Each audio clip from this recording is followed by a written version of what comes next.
Good morning, everyone. Today we will look into some of the important aspects that are still not done under family therapy as well as couple and marital therapy. And today we are looking at remarrying, how the past relationships can affect and what are the concerns and how to handle them.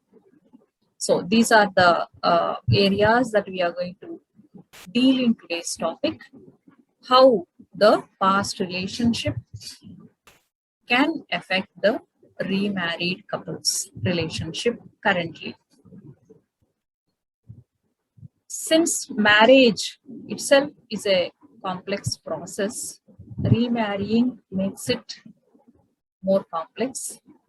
So while married couples having relational issues need counseling, definitely at the earlier, remarriage definitely needs counseling from the preventive aspects as well as from the handling of the relational aspects. Since marriage as a long-term relationship is associated with trust, forming trusting relationships, where the lack of trust being one of the important aspects that is need to be looked at in remarried couples. So the major concerns that we need to look at in such couples is in the past, what is the level of mistrust or the betrayal in the past relationship, and how the couples attempt to increase this trust that they have lost in the past relationship, and how they build the trust. These are the three concerns that we are going to address today with regard to remarrying. So looking at remarriage, the principles of marriage that we have discussed in our first round of marital series apply to the remarriage couples as well. Additionally, they require a little more important emphasis or concern that need to be given to some of the important aspects that come with remarriage. So here, looking at the loss of trust, if in the past relationship, if loss of trust or the betrayal has been a major concern, whether the betrayal is related to having an extramarital affair or financial betrayal, or could be an attachment injury. So we have already discussed about this lack of trust or lost trust due to extramarital affair in another video. Those who are interested can look into that. And then attachment injuries I have mentioned in detail in the same video.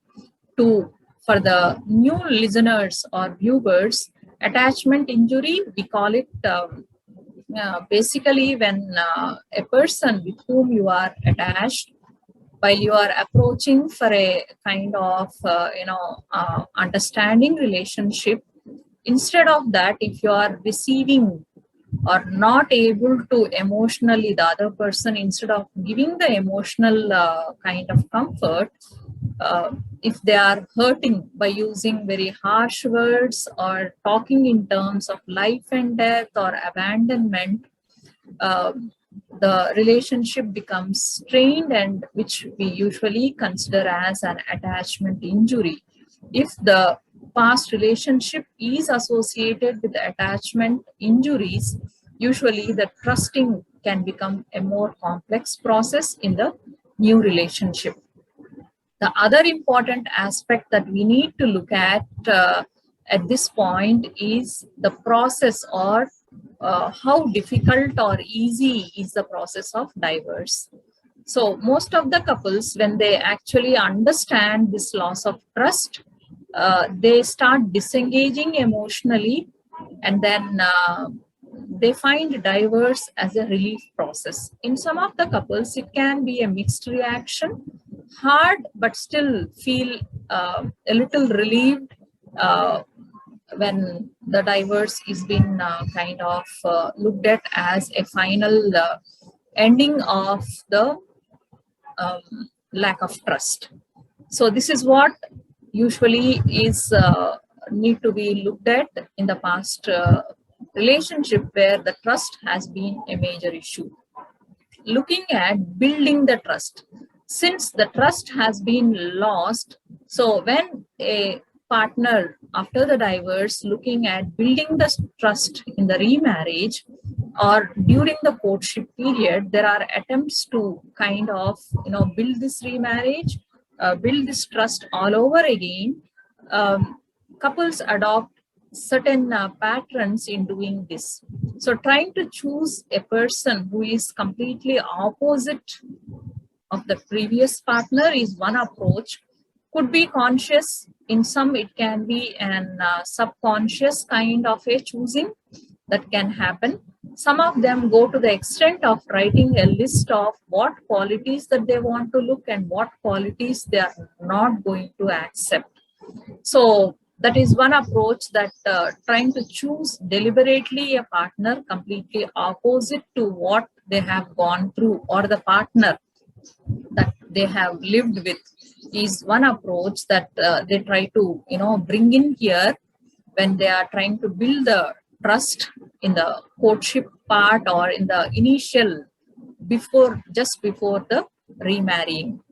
So here this is a kind of need, psychological need that the person has, and then they try to do this process and looking at the actual trust building in the remarriage or in the new relationship.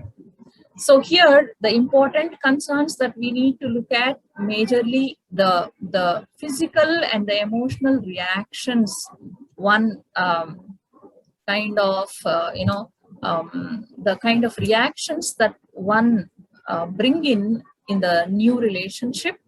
If there is a significant betrayal in the past, usually the emotional and physical reactions can be kind of a little bit on the intense when a similar behavior is expressed with the new partner. So it can be magnified out of proportion, and then it is the choice that the couple has to make whether they want to respond in a different way, so that they try to kind of look at it as something new and then want to work in rebuilding the relationship, or trying to kind of bring in the same kind of reactions and try to again feel the same miserable way that they have made the same mistake all over again. So it is a choice that the couple has to make with the similar kind of behaviors or situations if they had encountered in the remarried partner. So that is one thing, and being open and being acceptance that this situation is completely different, and bringing in the past reactions is only going to kind of end up making it much more difficult to deal with, is very, very important for the couples to notice here.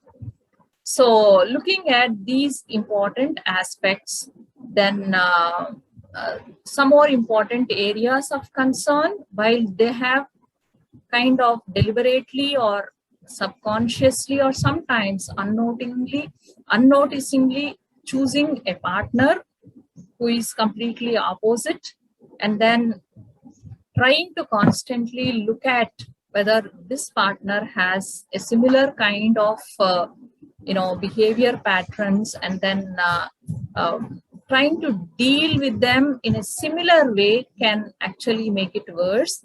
If you are becoming a little more aware that this is creeping from the past, it is important that you need to be taking an open approach and then deal differently without bringing the past stains into the relationship at present. So this is something that one need to keep in mind. If there are stepchildren in the new home, and there are additional responsibilities coming in where the expectations has to be a little more realistic.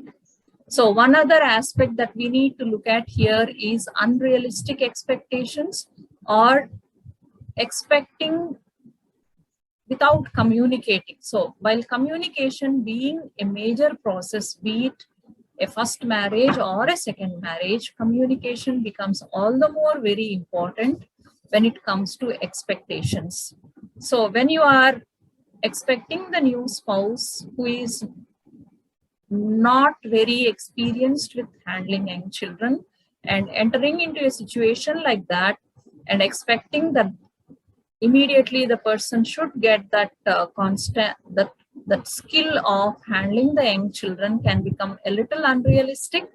So a little bit of time and patience is required in order to carve the relationship over a period of time. So how realistic are the relationships are the expectations in the new relationship play a major role here. And also if there are situations where the remarriage happened after the death of the spouse, then there can be a possibility of unearthing or surfacing of these unworked grief feelings or unfinished business, where the present relationship might bring in the grief feelings if they are not dealt with in the past. So it again depends on the couple that how they are and in what situation, in developmental situation, that they have entered into the remarriage with children, without children, and a lot of other tailor-made which vary with each individual couple. So these are some of the important aspects, but the central theme being the trust as a major area of concern.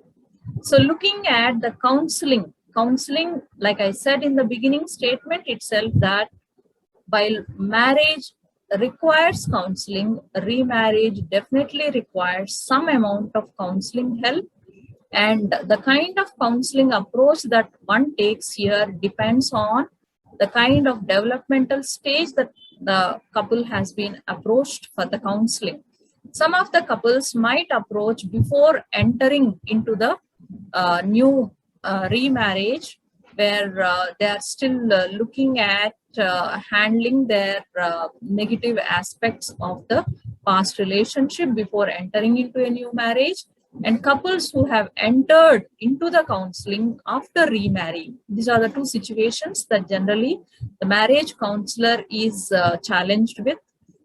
If you are looking at a developmental stage where the person enters before remarrying at the point where they are considering remarriage, so the focus is mainly on handling the relationship aspects, the kind of areas where there is loss of trust, in terms of the kind of emotional and physical reactions they might bring in with the new relationship.